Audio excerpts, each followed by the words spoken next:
الحمد لله نحمده ونستعينه ونستغفره ونؤمن به ونتوكل عليه ونعوذ بالله من شرور أنفسنا ومن سيئات أعمالنا من يهده الله فلا مضل له ومن يضلله فلا هادي له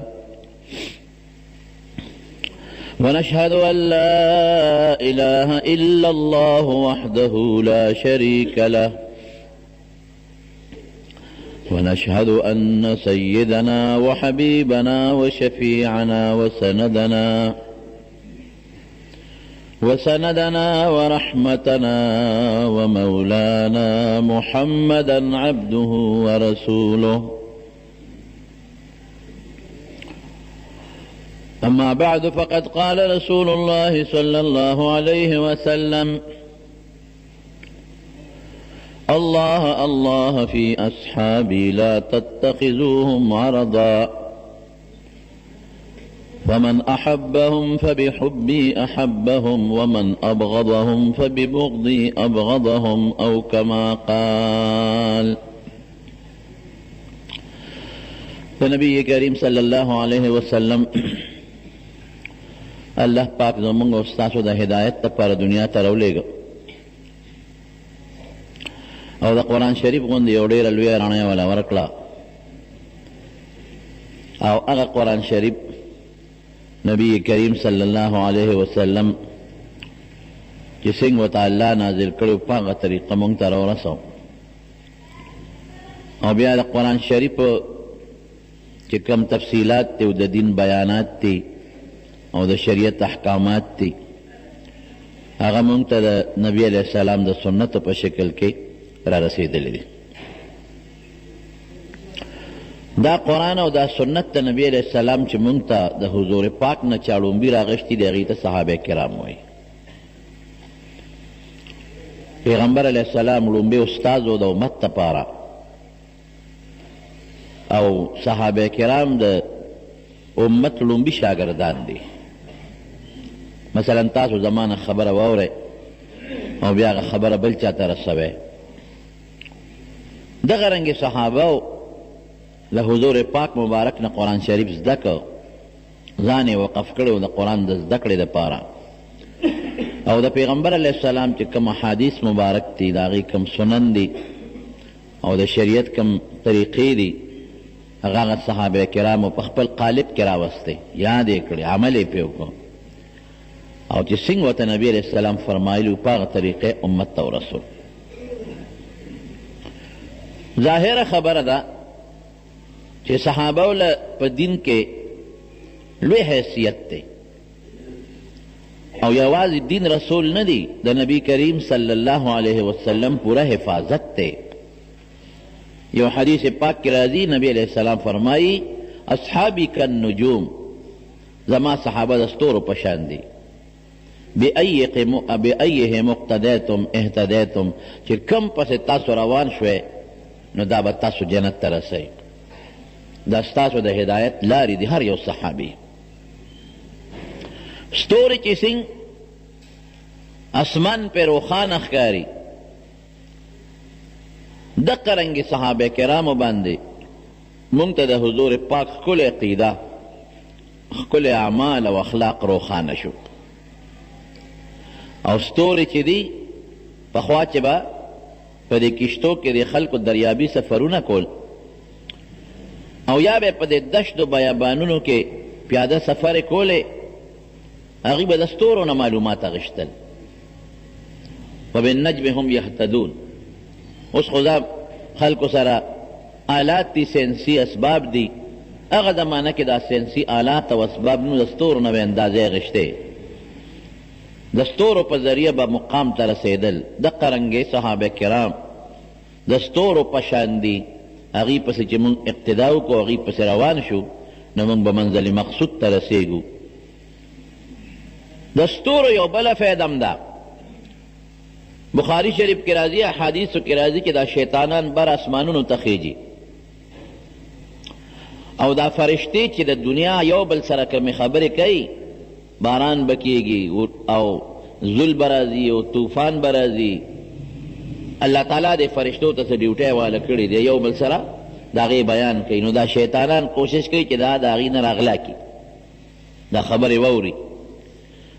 او بیا دا شیطانان نبی علیہ السلام فرمایي داسې یو بل پسې د پاسه ولاړي لکه دا ګوتې داسې کړې ده، 5 ګوتې او هغې پسې دا نورې ګوتې،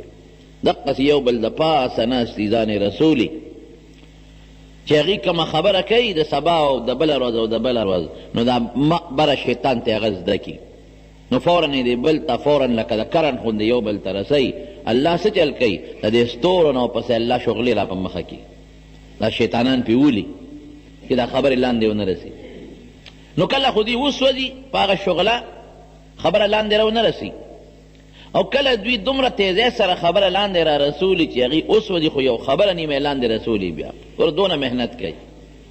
هغه یو خبره وړي ساحر لا، جادوګر لا او کاهن لا، هغه ته غوږ کې چې پلانکې ورځ به داسې کېږي. هغه جادوګر حضور پاک فرمایي سل وسره دروغ یو ځای کړي، خلک یې خبره مني. بیا ګورئ په پلانکې ورځ دا خبره نه وکړه چې داسې به کېږي، هغسې ونه شو. وی دا یوه رښتونې هغی چې شیطان د دړه کې اچولې ده، او شیطان د هغه فرشتو نه اورېدلې ده، او دا باقي سل وسره د ځان نه دروغ جوړ کړل، نو خلک هغه دروغ هم بیا مني. دا ستورو نه شغلې را خطا کېږي. دقه رنګې زما وروڼو صحابه کرام د ستورو په منزله دي. که د پیغمبر علیه السلام ته څوک غلط عقیده نسبت کوي یا غلط اخلاق غلط اعمال چې دا د پیغمبر علیه السلام دي، صحابه پې حمله کوي چې دا غلطه ده. د حضور پاک اصل او سوچ عقیده دا ده، دا ته چې څه دا ختم په هغې شغله ورولي. دا پیغمبر علیه السلام اخلاق داسې دي، دا ته چې کوم اخلاق وی دا غلط دی، او د پیغمبر علیه السلام عمل داسې دی، دا ته چې کوم عمل وی دا د پیغمبر علیه السلام نه دی. زما وروڼو دې وجې نه حضور پاک فرمایي چې زما صحابه دا د ستورو په شان دي. او یو اسانه خبره به ستاسو د پوهې دپاره وکړم، ستوري په اسمان کې دي، سر به ورته اوچتی، خو که ستورو ته دې لاړې وتوکلې نو ستوري ته یې ضرر شته، لاړې په چا را پرېوځي، واپس په پتا را پرېوځي. نو که صحابو ته دې بد رد وي او هغوی ته څه غلط نسبت وکړه، هغوی ته هېڅ نقصان نشي رسولی، د دې وبال او د دې نقصان ستا په دا مخ واپس را پرېوځي. قرآن شریف کې الله تعالی فرمایي یا ایها الذین اذا قیل لهم آمنوا کما آمن الناس. منافقانو تبا صحابه وی قرآن شریف کې الله فرمایي منافقانو تبا دا ویلی شو اذا قیل لهم آمنوا کما آمن الناس. دې صحابو چې څنګه ایمان راوړی دی دقسې مسلمانان شه. ګوره نمونه خلک ښیي که نه ښیي؟ که ته ورغلې دوکاندار له او دوکاندار ته دې وایي چې ماله به د فلانکي میل کپړه راکړې او رنګ به یې شینې او دا به د اوړي کپړی، نو هغې کې به 20 قسمه وي.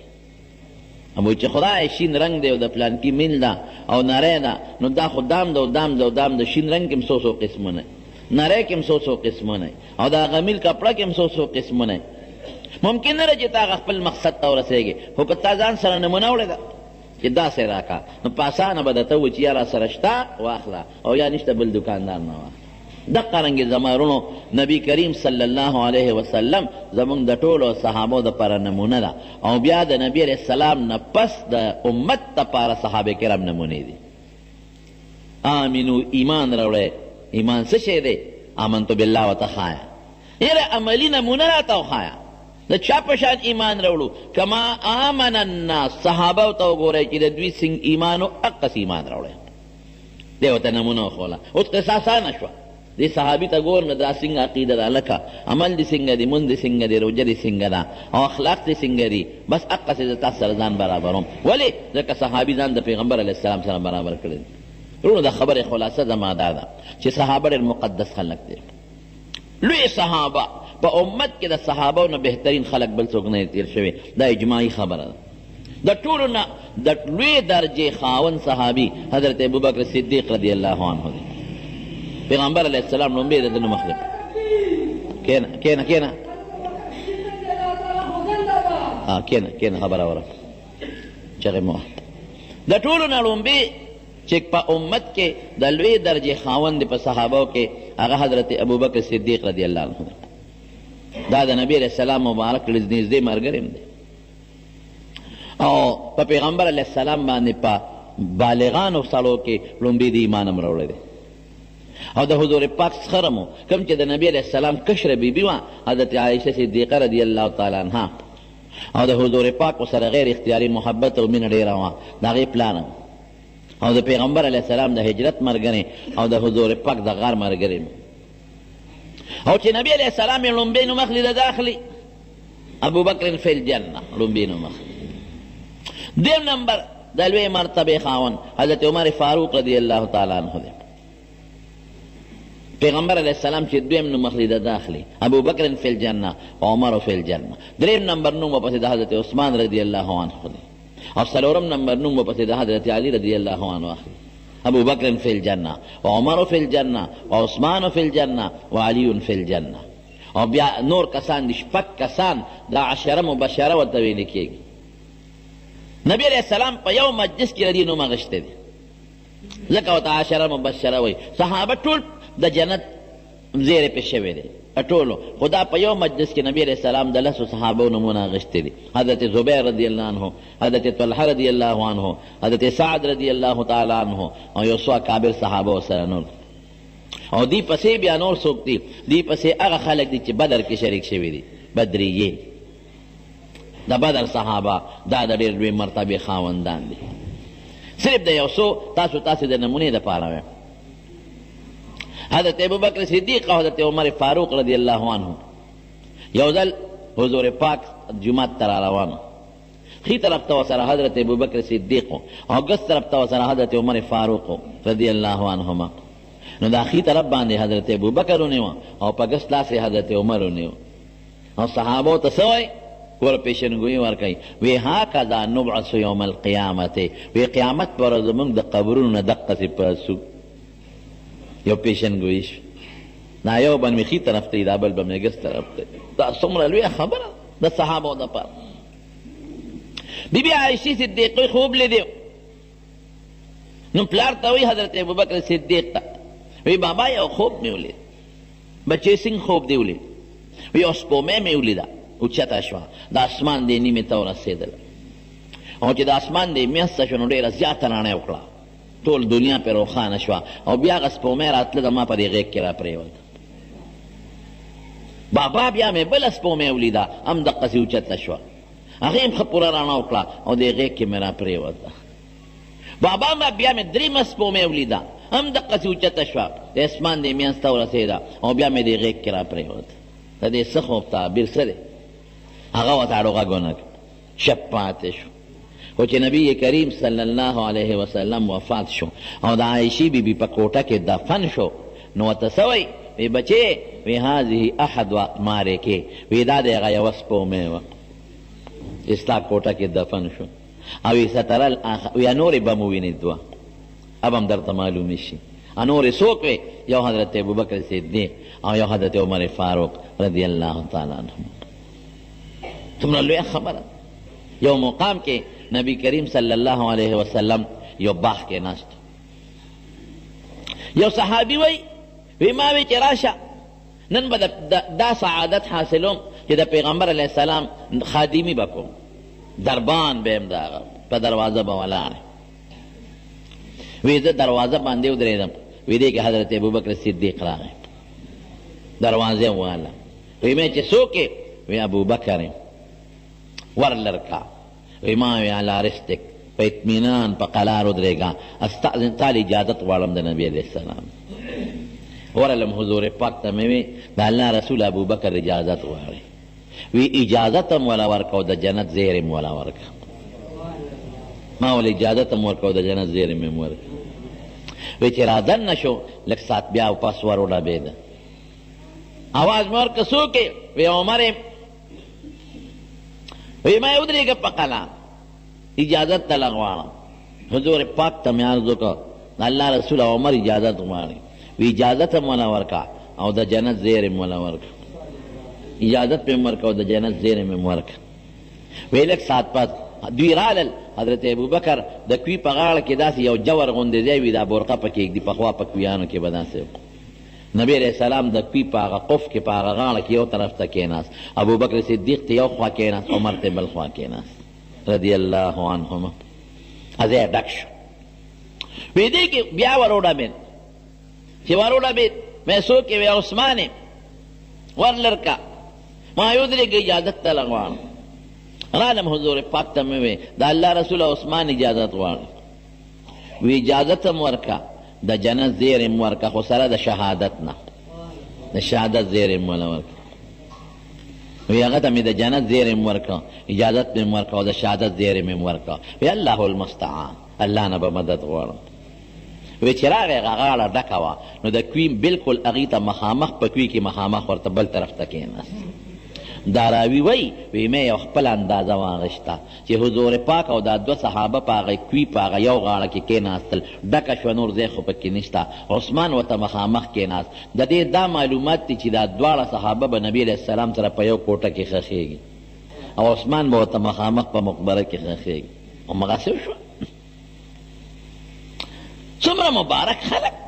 چې د پیغمبر مونږ که ډېر عبادت مونږ او ډېر ذکر و اذکار مونږ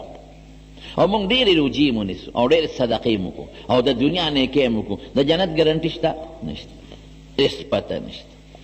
جنت ته به لاړ شو که جنت ته به لاړ نه شو دا یو الله ته پته د خاتمې پته چاته نه لګي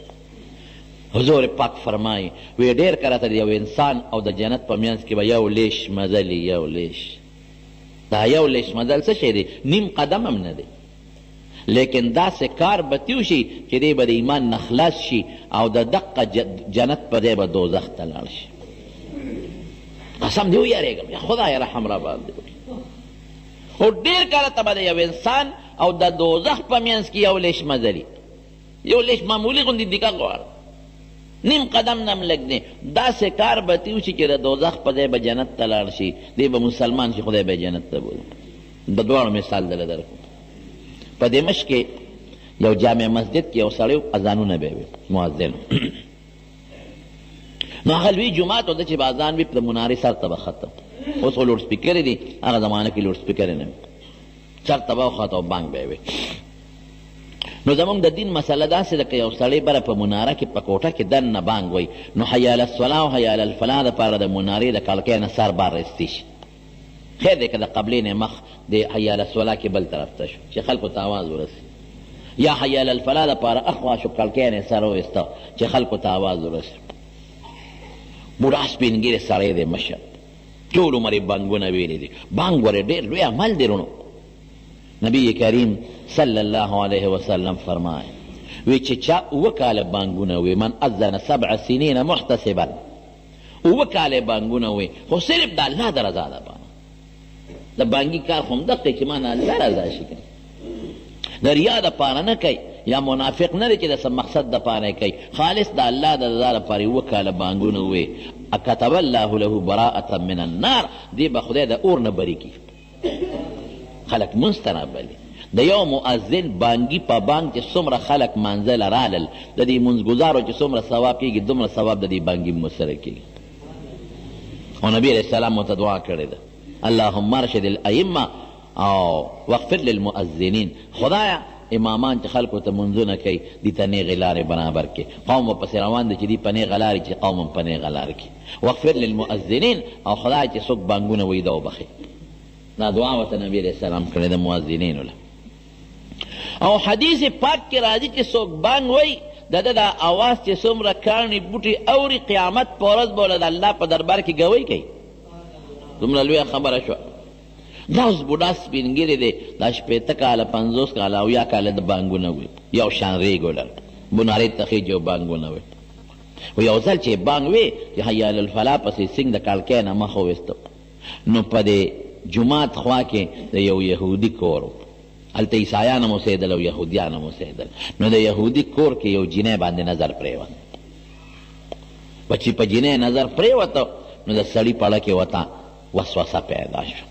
عشق پیدا شو بانګې چې سنګ خلاص کړه نو جینۍ له دعوت ورکړه وی داسې کار دی جینۍ زما ډېره زیاته خوښه مهرباني وکړه ما سره نکاح وکړه اجنه ورته خدای ته وګوره، ما ته وګوره، ځان ته وګوره. زه بوډا سړی، زما د نیکه په ځای، زه د نوسۍ په ځای روغې که لیونی. وی نه دا خو په شریعت کې څه منع نه دي که سړی د ډېر عمر یو جنۍ د لږ عمر، بیا خو مسله مونږ راوباسو که دا خو شریعت کې څه منع نه دي. ټیک ده منع خو نه دي، خو د دواړو عمرونو ته لږ ګوره. سبا ژوند یو بل سره ښه تېرېږي او که نه تېرېږي، او سړی د ښځې حقوق پوره کولی شي که نه شي پوره کولی. خیر دی ورته وایي شریعت کې خو دا څه منع نه دي. او ورته وایي شریعت کې منع څه کې؟ بابا ته ځان ته وګوره، خدای ته وګوره. وایي ګوره ښځه څه غواړي؟ مال غواړي، کور غواړي، پیسې غواړي، جامې غواړي، چې څه وی زه درکوم. مال غواړي، کور غواړي، ما سره هر څه شته، خو ته مهرباني وکړه بس زما زړه کې ستا سره محبت پیدا شو او جیس کار به وکړو، ما سره نکاح وکړه. جنۍ ورته وایي چې زه یهودڼ یم، یهودي لورې، او ته مؤذن بانګونه وې، ستا جدا اسلام، ستا دین اسلام او زما یهودیت، نو زما او ستا څنګه نکاح کېږي؟ دی ورته وایي شریعت کې زموږ جیز دی. یو مسلمان سړی یهودڼې سره او یا عیسایانې سره نکاح کولی شي، دې کې څه دي؟ یاره وایي ستا په شریعت کې جیز دي، خو زما ضمیر ماله د اجازت نه راکوي چې زه تا سره نکاح وکړم. ځکه نکاح کوم یهودي سره وکړم، نه کوم د سره نکاح. بانګي بابا ورته بیا د خدای روی ناچوي چې خدای دپاره پیسې غواړي، مهر غواړي، کالي غواړي، سره غواړي، سپین چې ته سوی خولې نه وباسه، هدله زه برابروم، خو ما سره مهرباني وکړه نکاح وکړو، په شریعت کې جیز دي. جنۍ چې پرې نه پرېښوده جنۍ ورته څه وایي؟ یهودانه وه په خپل دین کلکه وه، داسې نه وه لکه زمونږ په شان ته چې د 10 روپو دپاره خپل مذهب بیا پرېږدو، او د 20 روپو دپاره خپل دین بیا پرېږدو، د 10 روپو دپاره خپل پیغمبر پرېږدو، داسې نه وه. او ورته څه وایي؟ وایي داسې کار دی، خوله خو مې نه غواړي، خو زه چې ته دومره په ما عاشق او ما سره د مینه ده، واده له سره کوم، خو په یو شرط. هله شابه ښځې زر وایه څه چې غواړه، نه نه پیسې نه غواړم، نه د نه پیسې غواړم، نه د نه کالي غواړم، نه د مال او دولت غواړم، نه سره زر غواړم، نه کور غواړم، بس یهودي شه زما په دین شه راځه، یهودي شه اسلام دې پرېږده، راځه بس نن راځه، اوس د چې ځو زمونږ ملا صاحب له اوس د سره نکاح تړم، اوس نه دې ښځی د جمې نه پرېږدې، نه پلار سره مشوره او نه مور سره مشوره، خو راځه نور اسم نه خو که زه دې خوښ یم، راځه اوس په دې پته ولګي چې زه دې خوښ یم او کا سره ګپ شپ لګي، راځه بلکل. وی ګوره ښځې دا دین اسلام را باندې مه پرېږده. ما 80 کاله او 1 کاله بانګونه وی، منځونه او روژې، داسې حکم چې دا دین پرېږدم او باقي کې ته نور څه غواړې هغه دله در کوم. وی اسم نه غواړم، دقه شی غواړم او جذباتي فیصله هم نه کوم، بس دا چې ته دونه مهرباني کوې چې زما دین ته راځې، زم تا قرباني کوم چې تا سره نکاح، زما دین له راځې ته یهودي کېږي او زما دین کې یو کس زیاتېږي، بس زه دا دې لپاره دا قرباني ورکوم تا سره نکاح کوم. او که دا نه نو بابا مهرباني وکړه سر دی خوښه، او بده خبره ده پردو ښځو سره خبرې مه کوم. جنۍ نظرثاني وکړه په دې خبرو، ما کړې ده پې نظرثاني. وی ښه که یهودي شمه نو څه مطلب چې زما سره واده کوې، بس اوس راځه، بس اوس په دا ساعت د سره نکاح کوم موضوع. وی ښځه واوره زما خبره ده، ستا اسلام مې پرېښود او یهودي شو، خو په ډېره خوشحالۍ او سره روان دی چې ځه په یو ټکي ښځه وشوه بې کالو چې په پوړو را کوزېده د هغه بره منارې نه ټس چې خپې وښویده او ځمکې ته سرده لاندې را خطا شو، دقه سټې ولګېد او لاندې پرېوت او مردار شو، مړ شو. خو دا مرګ د ده مقرر و، خامخا به مړ کېده. نبی کریم صلی الله علیه وسلم فرمایي چې چا له کوم وخت مقرر دی هغې نه نه سکند مخکې کېدي چې نه وروسته کېدی شي، لیکن شک او شبهه نشته، دا خو د قرآن وینا د یوازې د نبي علیه السلام نه د قرآن وینا. دغه د مرګ و چې دی بله دقه ټیم دا پوړی نه پخویږي، لاندې به غورځېږي، سټ پې ماتېږي او دی به مري. نیم رښتیا ووایې یو لیش مزلو که نو جنت ته یو لیش، ولې څونه عمرې بانګونه وویل، څومره خلک د ده په اواز جومات ته رالل او څومره خلکو د ده په اواز باندې لبیک یو جومات کې منځونه وکړل. نو که دا یهودي شوی نه و په خپل دین پاتې وی هم به مړ کېده نو جنت ته روانو. نو یو لیش مخکې داسې کار ته وشو چې اسلام ختم، یهودیت راغی، د جنت په دې کم طرف ته لاړ. ډېر احتیاط به کوې وروڼه، شیطان زموږ ډېر خطرناک دشمن دی، ډېر زیات محنت کوي په سړي، دې سړي ته مال ور مخکې کړي، د مال دپاره پرې د دنیا ګناهونه کوي، دې سړي ته د دنیا حسن ور مخکې کړي، دې سړي ته د دنیا لالچ ور مخکې کړي، او په ده سترګې توري بیا نه بیا په پلار دی او نه په مور دی، نه په استاد دی او نه په مقتدي دی، نه په خان دی او نه په غریب دی، نه په ګاونډي دی او نه په پردي دی. بس چې دا پیسې وګټم، په کومه طریقه وګټم، هلکه وبه ګټې پیسه کم خوا به ځې، حساب کتاب دې شته که نشته، مرګ شته او که نشته. شیطان انختی دی منگ پس طریقه باندې بس مسلمان گمراه کوي او مسلمان بربادی. نو حضور پاک فرمایي چې یو لیش مزل وی ستاو د جنت په منځ کې داسې کار به د نه وشي چې جنت په ځای به دوزخ ته لاړ شي. دا مثال.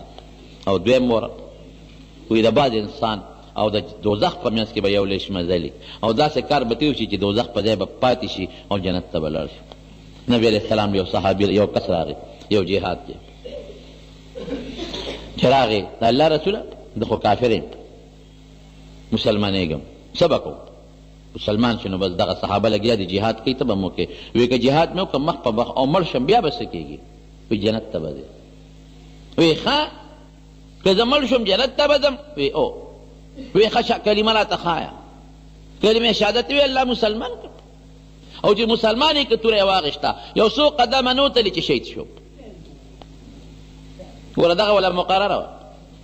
نبی کریم صلی الله علیه وسلم فرمایل وی هغه سړی د تا وښیم چې نه یې مونځ وکړ نه یې روژه ونیوله نه یې زکات ورکړو نه یې صدقه ورکړو نه یې د دین څخه کار وکړو او خدای پاک جنت ته ورسو. دا وګورئ دغه سړی مرخ مقرر که کلمه نه وویلې همدغه ځای به په دغه توره مړ کېده لازما به مړ کېده. نو کوم خوا به ته دوزخ ته کلمه به خدای جنت ته بوځي. خبره مې دې پورې کوله چې موږ ته زموږ د جنت او د دوزخ ګارنټي شته نشته. څه پته لګي د خاتمې څه پته لګي؟ الله نه به دا سوال کوو د جمعې مبارکه ورځ ده چې الله زموږ خاتمه بل ایمان کړه. الله دې ایمان نصیب کړي. او که زموږ په تقدیر کې څه غلط لیکل شوي د دوزخ لیکل شوي او د قبر عذاب لیکل شوي نو خدای په دې قادر تقدیر بدلولی شي. الله دې زموږ هغه تقدیر بدل کړي. الله دې موږ جنتیان جوړ کړي. نو به د خدای نه سوال یاره امید به ساتو امید به دا ساتو دا به نیک ګمانې چې موږ له خدای عظیم پیغمبر راکړه د هغه امتیان یې جوړ قرآن غوندې عظیم کتاب یې راکړه مسلمانانو وطن کې پیدا کړو مسلمان مور او پلار نه پیدا کړو انشاءالله چې خدای به رحم کوي. یاره به هم ساتو هېڅ پته نه لګي دشمن هم ډېر خطرناک دی خطرناک دشمن دی. یاره به هم ساتو کبر به نه کوو لویي به نه کوو عاجزي به کوو خدای پاک پرې خوشحالېږي. خبره مې دې پورې کوله چې د جنت ګارنټي چا سره نشته لیکن د حضرت ابوبکر صدیق دپاره په ژوند کې نبی علیه السلام د جنت ګارنټي ورکړه. حضرت عمر فاروق له په ژوند کې نبی علیه السلام د جنت ګارنټي ورکړه. حضرت عثمان رضی الله عنه له په ژوند کې نبی علیه السلام د جنت ګارنټي ورکړه. حضرت علی رضی الله عنه له په ژوند کې د جنت ګارنټي ورکړه. حضرت حسن او حسین له په ژوند کې د جنت ګارنټي ورکړه. داسې ګارنټي الحسن والحسین سیدا شباب اهل الجنه. زمان وسی حسن او حسین به د جنت د ځوانانو سرداران دا نه چې جنت ته به یوازې دي ځوانانو سرداران به. لور لا بی فاطمه لا د جنت ګارنټي میلاو شوه. فاطمه سیدة نساء اهل الجنه د جنتیانو د ښځو سرداره به. داسې نه چې ګنې عام ګوټ کې به په جنت کې ناستی نه جنتیانو سرداره به. دا ګارنټي شوه. بدریینو له ګارنټي شوه د بدر صحابو له دا څنګه ګارنټي شوه؟ حضرت حاتب بن بلتع رضی الله عنه د یمني صحابي یمن نه هجرت کړی تللی مکې مکرمې ته او بچي او ښځه او ټولې په مکه مکرمه کې او د هغه ځای نه راغی مدینې منورې ته هجرت وکړو. د مکې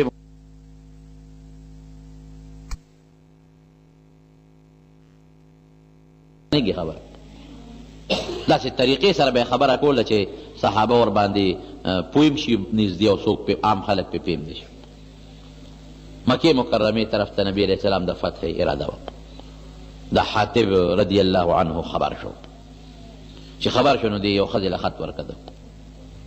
وی دا خط به والې او دا به د مکې مشرکانو ته نومونه یې ورته وښول فلان کې فلان کې له ورکړي او په هغې کې ورته بلکل د پیغمبر علیه السلام ویلی و چې هغه در روان دی او په مکه باندې حمله کوي او ډېر ناشنا علم ویلی و. علم ووی خو ګورې علم داسې نه دی ویلی. کافرانو باندې د پیغمبر علیه السلام ډېر مضبوط روبه مچولی دی. ورته څه وایي؟ وی نبي علیه السلام در روان دی او دومره لښکر دی ورته چې لکه د شپې په شان شپه تکه تورې ټول سرونه تک تور میدان تور در روان دی. پکې سړی یریږي که نه مضبوطه ځان کې سوچ پیدا کې او ډېر صحابه دي او داسې ملګري دي چې ګورې هغوی به ځان وجني او دا خبره به مني او قسم دی چې که دی یوازې هم درغې نو الله ورسره مدد کوي. بس ما خبر کړه چې نبی علیه السلام در روان دی. په هغې یې روب هم ور واچو یو ګونه هغې ته اطلاع ورکړو.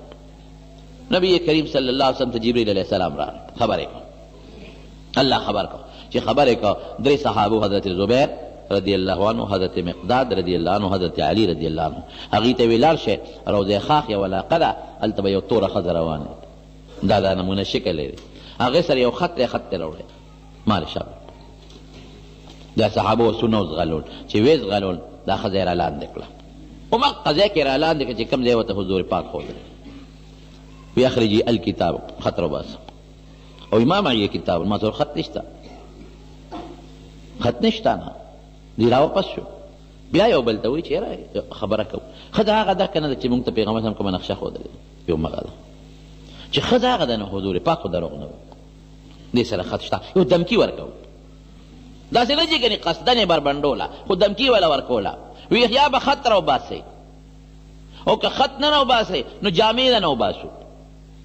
تلاشي دی ښځه چې پوه شوه فلما رأت الجده چې کله پوه شوه چې اوهو دا خو ما نه پرېږدي او خط رانه غواړي نو احوت الی حجرتها بخاري کې راځي هغې دا چل کړی چې د کمسی په دې تارونو کې خط پټ کړی او خط د سرمنې په سرمن لیکلی شوی هغه هغه زمانه کې نو او بیا هغه کمسی شاته بډه کې منډلې وه بډې ته یې ګوتې کړې کمسی یې ترې راویسته او کمسی اوس پرده او خط یې ترې راویسته خط یې لیله ورکړ بس د پیغمبر علیه السلام ډیوټي دقه وه خط یې راوړ چې خط یې څنګه راوړو حضور پاک ترجمان راوغوښته په خطو کتابت خو نبي اسلام نه پوهېده وي دا وګوره هغه ترجمان ورته وي کاتب ورته وي د الله رسوله دا خو د حاتب د طرف نه خط دی چاته یې لیکلی دی د مکې مشرانو رؤسا او مشرکانو ته او جاسوسي کړې ده چې د مکې نه نبي علیه السلام در روان دی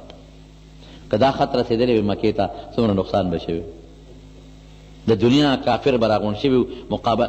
الله فتح ورکوله نبي علیه السلام له خو مړي به پکې ډېر شوي خط ونه رسېد نبي علیه السلام حاتب ته وایي ما هذا یا حاتب دا څه دي دا دې څه کړي دي صحابه خو ورته غصه شو د هغې ذهن کې خو دا وه چې دا جوړ مسلمان نه دی جوړ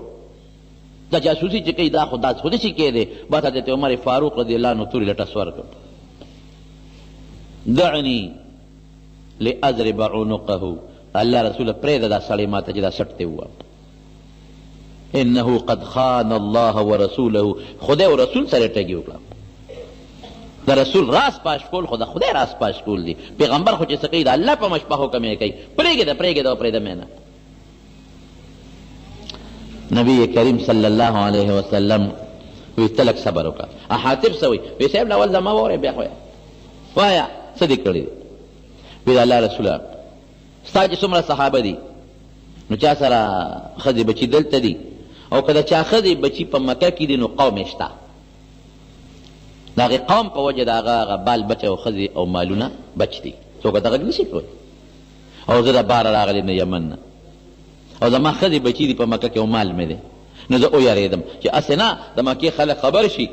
چې مسلمانان خو په موږ حمله کوي او حاتب هم پکې دی دیم پکې دی ښه دی په موږ حمله کوي او ښځې دی دلته موږ نه بچي کولاو ګرځي نو په بچو او په ښځو او په مال یېرېږدم ته کښېنه ته کښېنه خبره وه جوړ ښه زنانه وه که نه بچې ما خو زنانه وي نو هغه حضرت حاتم رضی الله تعالی عنه نو ورته څه وایي وی هلته کې خو زما ښځه ده بچي دي مال مې دی زه یېرېږم چې هسې نه ته ورشې زه خو در سره یم او د مکې کافر زما هغه ښځه او هغه بچي هغه چېرته دغه نه کړي مړه نه او که ستا د نورو صحابو د چا بچي او ښځه مالي نو هغه محفوظ دي ځکه قوم نشته زما قوم نشته حضرت عمر بیا توره اوچته کړه الله رسوله حکم کوه جاسوسي کړې ده دا سټ دی وه ته مهرباني وکړه هغه عمر صاحب بیا توره اوچته کړه د الله رسوله پرېمېده چې دا سټ دی وه نبي علیه السلام څه فرمایي عمر ته یې عمر غلی شه صدقه ده رښتیا ویلي دی او چې عمر بار بار وایي اوس دا خبره ډېره عجیبه ده قابل غور وی عمر ته نه خبر انه شهد بدرا دا حاتب بدر کې شریک شوی دی د بدر صحابي دی او د بدر د صحابه متعلق الله اعلان کړی دی لعل الله اطلع الى اهل بدر وقال اعملوا ما شئتم قد غفرت لكم. اے د بدر صحابه چې سم خوخی کوي ما بخلی، سم خوخی کوي ما بخلی. دا اکرامی امر دی، اعزازی امر دی، سم خوخی کوي ما بخلی. ګوره بدرینو دا مقام صحابه چې بدری لیده په صحابو کې دا به بس بدری او مقام لره. د بدر 314 صحابه کرام دي. علما لیکي دا 314 صحابه کرام د بدر چې کوم بدر کې دي. جبریل علیه السلام یو ځل د نبی علیه السلام نه تپوس وکړه ما تعدون اهل بدر فیکم، الله رسوله د بدریینو ستاسو د نورو صحابو په منځ کې څه مقام دی؟ نورو سره څه مقام دی؟ نبی علیہ السلام من خیار المسلمین، په ټولو کې من افضل المسلمین بهترین صحابه د بدر والا دي. جبریل ورته څه وایي؟ وکذالک من شهد بدرا من الملائکه، چې کمې فرشتې زر کسانې په بدر کې شریک شوي دي د بدر د برکت نه هغه فرشتې په ټولو فرشتو کې بهترینې فرشتې دي. بدر کې اسانه خبره 313 سپلې شلیدلې، جامې شلیدلې، د چا سپلی هم نه وي. قسم دی صحابه وي په جهادونو کې داسې وخت په موږ تېر شوی دی چې زموږ خپې سوری شوی وي، خپې سوری وي،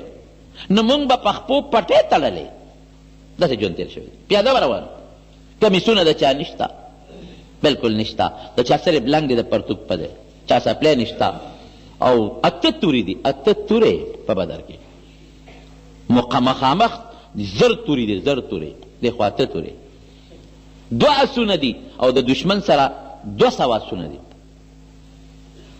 دلته 80 اوښان دي، دشمن سره 200 اوښان دي. او دلته د کجورو ډانګونه دي خو 8 تورې دي. نبی کریم صلی الله علیه وسلم چې د خپلو صحابو ته وکتل، یا خدای دا خو وږي دي، دا خو بربند دي، دا خو تږي دي. نو هلته یو سفر و عریش ورته وایي، اوس په هغه د یو جومات جوړ دی، سفر کې ودرېده او الله ته یې مخ کړی، سره له دې چې الله ورسره وعده کړې وه د مدد. خو بیا هم ظاهري اسبابو باندې پیغمبر علیه السلام په زړه کې ګبراهټ، هغه څه ورته ویل کېږي، خامخا ظاهري اسبابو د وجې نه سړي په زړه کې دغه راځي، تردد راځي. په دې کې تردد نه چې د الله په مدد کې تردد دی، هغې باندې خو ایمان یقین محکم دی. اسبابو ته ګوري نو بیا مغه دغه راځي. څه وایي حضور پاک؟ یا الله ما چې دا کوم ملګري روستې دي خدایه اوږي دي، الله نار دي نار، الله تږي دي، الله بربند دي، ټول بربند دي، بے سر و سامان. الله ستا د کلمې د اعلا دپاره او د اوچتېدو دپاره دا ما راوستلي میدان دی. ای خدایه که ته دا مړه شو که نه نن دا کسان، نو تر قیامته پورې به ستا نوم اخیستو والا څوک پاتې نه شي. داسې نه شي کېدی چې دا د مړي او درې جمدې پاتې شي، بس خبره ختمه شو. الله که دا مړه شو تر قیامته پورې ستا نوم اخیستو والا به څوک هم پاتې نه شي. بیا خدایه دا بربند دي، اوږې دي، تږي دي او ستا د دین دپاره راغلي. دا دعا یې کوله او د سر نه څادر مبارک لاندې پرېوت. حضرت ابوبکر صدیق راغی، څادر یې اوچت کړ او په سر یې کېښود، حسبک یا رسول الله، بس نو ځان مه کړه چې ونه کړی. او پیغمبر علیه السلام چې څنګه دا وي بس ځان مه کړه نور، او چې څنګه راپاڅېده مخ یې رڼا کوله. بیا ابوبکر ته وایي خبر شوې وې نه؟ وی الله آیت نازل کړ سیهزم الجمع ویولون الدبر، چې دا 314 به ګټه ورکړو، باقي به تښتي. دغه بې سر و سامانه کې ځکه خو لوی مقام دی د صحابو د بدریین، او چې کومې فرشتې بدر کې شریک شوې د نورو فرشتو نه هغه لوی مقام لري. بیا د حدیبیې ورپسې چې کوم ډېر غوره دي ورپسې بیا هغه خلک دي چې حدیبیې کې شریک دي. صلح حدیبیه کې هغې م یو زبردست 1400 صحابه دي، 1400 او په مکه ورځي. د عثمان رضی الله عنه یو لېږه ویلال شه مذاکرات وکړه د مکې د کافرانو سره، پروپیګنډه راله چې عثمان یې شهید کړ رضی الله عنه. خبره دروغ وه، پروپیګنډه راله. نو نبي علیه السلام د یو کیکر د اونې لاندې کېناست، غټ کیکر و، غټ ساموره ورته وایي، او صحابه ورته وایي څوک به ما سره لاړ شي چې د عثمان بدل ولو. ټول مونږ صاحب یو راځي بیعت کوي، یو راځي بیعت کوي، یو راځي لاس په لاس بیعت کوي. اخره کې حضور پاک د خپل لاس اوچت کړ، وی دا لاس د عثمان، خپل لاس یادوي. الله دا د عثمان او دا زما که عثمان جمدي وي که نه د هغه د طرف نه ما بیعت وکړه ځان سره خپل لاس د پیغام یو صحابي په عثمان څه تنقید غوندې وکړ وی بیعت الرضوان کې نو وی ساده سړي ځکه نو چې د هغه د وجې نه بیعت الرضوان شوی دی په مکه کې او وی د هر چا په خپل لاس د حضور پاک سره بیعت کړی دی او عثمان د پیغمبر په لاس د پیغمبر سره بیعت کړی دی دا صحابه دی بیعت وشو جی 1400 صحابه بیعت وکړو او آخره کې نبی علیہ السلام صلح وکړه او صحابه صاحب په جوش کې راغله چې الله رسول دا دې څه وکړل صلح کې داسې شرطونه ولګېدل چې هغه په ظاهر کې د مسلمان خلاف اوس به سخت کال عمره نه کوي واپس پدې ساری به هم دلته لاله وی سرونه به دلته خرایې واپس پدې اوهو خلک به څه وایي او آینده کال به راځي تورې به پتې کو کیبار به نه راوباسې او 3 ورځې به تېروې او که زمونږ نه څوک کافر در وتښتېد او مسلمان شو مونږ له به یې راکوې او که ستاسو نه څوک مسلمان نه وتښتېد نه به یې درکوو ظاهر کې شرطونه دومره صحابه په جوش کې رالل چې حضرت عمر فاروق رضی الله عنه نبی علیہ السلام ته ودرېد الله رسوله ته نبی پر حق نه وی ولې نه دا دین په حق نه دی وی ولې نه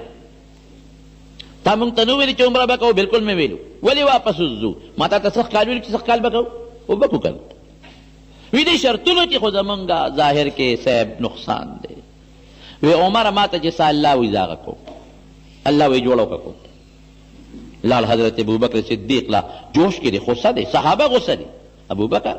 دا نبی اسلام په حق پیغمبر نه دی ولې نه دی دا دین اسلام په حق دین نه دی ولې نه دی مونږ ته د عمرې نو ویلي چې کو به ویډیو کړ نو ولې واپس وي تا ته سخت کال ویلو چې سخت کال بزو اومقه جوابونه ورکړل کوم چې حضور پاک ورکړو دیو جن علماء کرام لیکي چې د حضرت ابوبکر صدیق او د پیغمبر علیه السلام په منځ کې نسبت اتحادي و دا ډېر مضبوط نسبت دی د پیر او د مرید منځ کې نسبتونه یې څلور په ټولو کې مضبوط نسبت ته نسبت اتحادي وي دا د حضرت ابوبکر صدیق او د حضور پاک حق جواب یې ورکړ حالانکه د پیغمبر علیه السلام نه دا خبر نه وي اورېدلې جوش کې دي صحابو ته سرونه خرای چا سر نه خرای څاروي حلال کړي چا سرونه حلال ډېر پریشان و نبی علیہ السلام ام سلمې رضی الله عنها خیمې ته لاړ او پریشان وي الله رسول ولې خفه وي صحابه مې خبره نه مني څه خبره صاحب وی تاسو ته سرونه خورای دې چې زوی نه دي وی صاحب دی پته مدي چې دې فیصله کې به ترمیم وشي او په مکه به ورشو بیعت ته جهاد غشته دي او سی واپس کې نو داسې وکړه چې دې پته مدي که ستا مقصد دې واپس دی ویاو وی ورشه خپل سر لا ول خورای چې صحابه ته ویني بس بیا به پوه شي چې فیصله مضبوطه ده بیا به خبره خامخا مني چې څنګه نبی علیہ السلام را بار راوت د خیمې نه نه ته ویرا چې زما سر وخورای سر یې وخوره اوس خپل څاروي حلال کړه چې صحابه وکتل چې اوس خبره مضبوطه ده بس فورا بیا هغې سرونه خرېل او څاروي حلال د دغې 1400 صحابه متعلق قرآن حکیم کې الله اعلان کوي لقد رضي الله عن المؤمنین اذ یبایعونک تحت الشجرة چې دا کومو خلکو د سره د دې اونې لاندې بیعت وکړه د دې ټولو نه زه خوشحال یم دا جنتیان دي دې دپاسه به نور زه څه ووایم ټولو کې د لاندې درجې صحابي حضرت وحشي رضی الله عنه صحابه ټول د منقبت دي خو درجې پکې شته لکه پیغمبرانو کې درجې شته لاندې درجې والا حضرت وحشي دی د خپل ځان ازادولو دپاره حضرت حمزه رضی الله عنه شهید کړی هغه ټوټې و د هغه غوښې داسې ټوټې پرتې وې لکه څارمن قربانۍ غوښې چې په څارمن پرتې وي او د پیغمبر علیه السلام تره دی نو سید الشهدا دی چې ویې کتل حیران شو نبي علیه السلام یا خدای پاک ما خو دا د مړو د وجود سره دا خو ما نه دي کړي لکه د ما تر سره چې دي ظالمان وکړي زړه مې غواړي چې دې ښخ نه کړم چې د هغه غوښې مارغانو تښتئ او د قیامت پر ورځ د هغه غوښې د مارغانو د خېټو نه راوځي خو که نه ښخوم بیا به خلک هم شهیدان نه ښخوي چې پیغمبر صاحب نه دي ښخ کړي وحشي راغی رضی الله عنه پیغمبر علیه السلام ته مخامخ کېناست غلام دی مریی دی لوی قوم هم نشته لوی خاندان هم نشته او دا جرم هم کړی دی چې څنګه کېناست حضور پاک ته وی انت وحشي وی ته وحشي وی او صاحب انت قتلت حمزه حمزه تا وژلی دی او خطرناک تپوس دی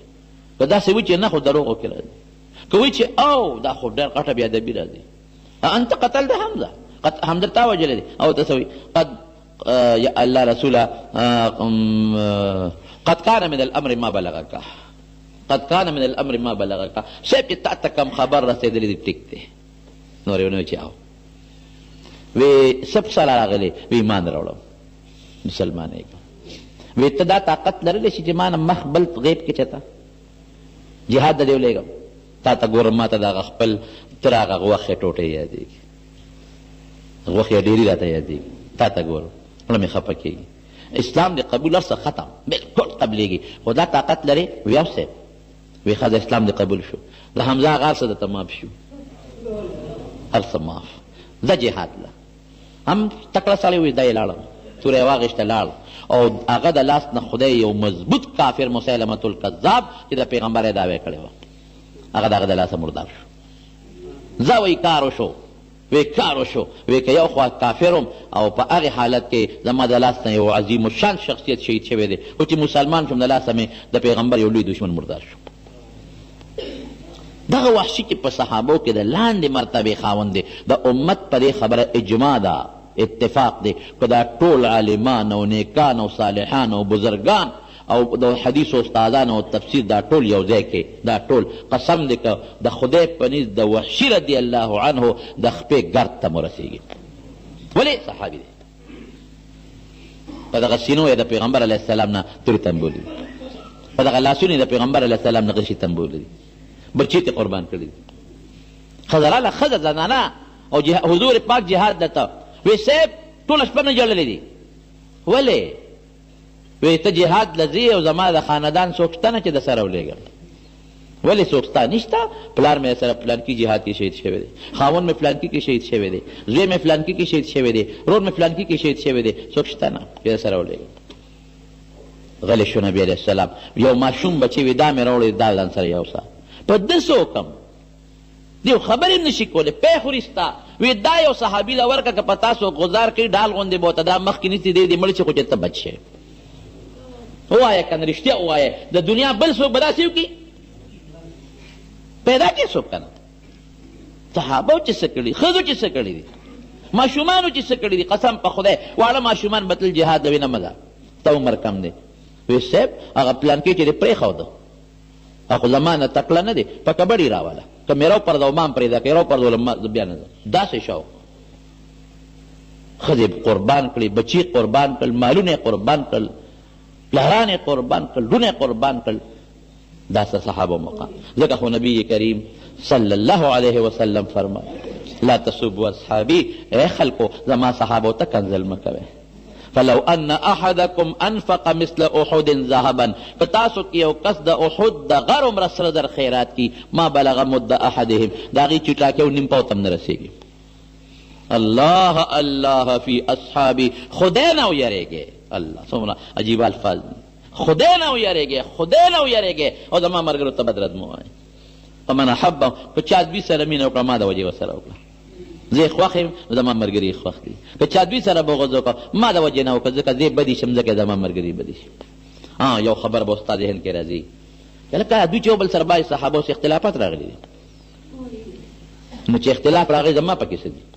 د پلار او د تره چې جګړه راشي، نو هوښیار زوی دا دی چې د پلار مدد به کوي، تره به د ګیري نه نیسي، او که هوښیار زوی به تره او پلار ته په یو نظر ګوري، په یو نظر به ګوري.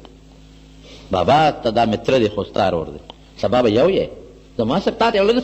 نه خیرنېږي، یو به یې، خو که زه تا سره ملګری شم او دا تره مې ووه نو ما ته به یې ټول عمر له خیرنې. دا هوښیار دی. پلار زوی له ډب ورکوي هم دې ورته مخ نیسي، او که تره ورکوي هم دې ورته مخ نیسي، خیر دی دا مې پلار دی، پروا نشته،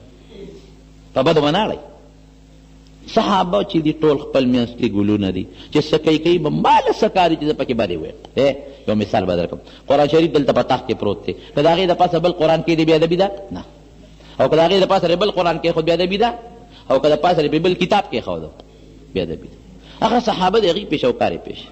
که موږ څه خبرې نه کوو، خو موږ به د صحابه احترام به کوو، قدر به کوو، عزت به کوو د صحابه کرام. علامه شمس الحق افغاني رحمت الله علیه زمونږ د دې کلي یوازې نه د دې ټول بر صغیر پاکوهند لوی عالم، بر صغیر پاکوهند لوی عالم علامه، دارالعلوم دیوبند کې شیخ التفسیر.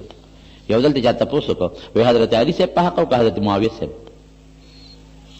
هغه ورته وایي انا لله و انا الیه راجعون. ظالمه دا دې څه وایي؟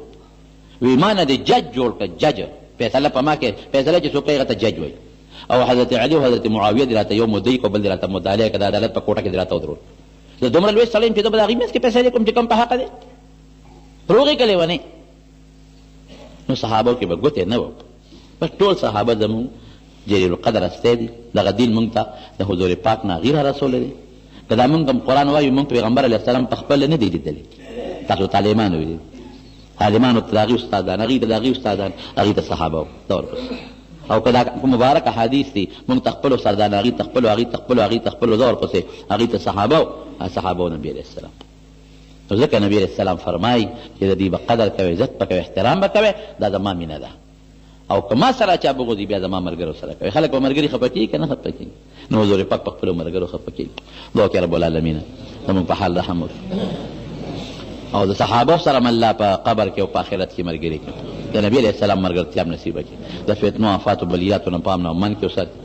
وکړئ زموږ د محله کې د ډولي پر شا وفات شوي دعا ورته وکړي چې خدای پاک مغفرت نصیب کړي نور څومره مردګان وفات دي ټولو بخي او د جمع یو دوه ملګري دي یو کس خپه پکې ماته راده بل څه اولې مات شوی دی دعا وکړئ چې الله تعالی وله روغ صحتونه ورکړي الله که څومره مریضان دي ته ټول له شفا ورکړي باید دوستان دي لرې لرې ځای نه راغلي دي جمعې مانځله الله ټول ازل حاجتونه پوره کړي